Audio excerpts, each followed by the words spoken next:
করে দেখুন নারীরা আজ মিষ্টি পানি করে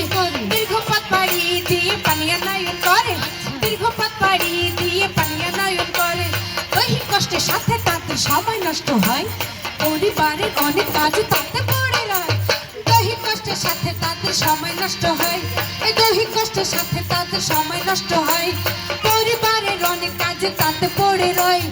ইউনিট সেই কষ্ট লাঘবের পরে তিন স্তরে পানি সংরক্ষণের ব্যবস্থাটি করে ইউনিট সেই কষ্ট লাঘবের পরে তিন স্তরে পানি সংরক্ষণের ব্যবস্থাটি করে বসত বাড়ি ভিত্তিক কমিউনিটির সাথে পানি সংরক্ষণে তারা সব ব্যবস্থা করে বসত বাড়ি ভিত্তিক কমিউনিটির সাথে পানি সংরক্ষণে তারা সব ব্যবস্থা করে পুকুর ভিত্তিক পানি তারা ফিল্টারের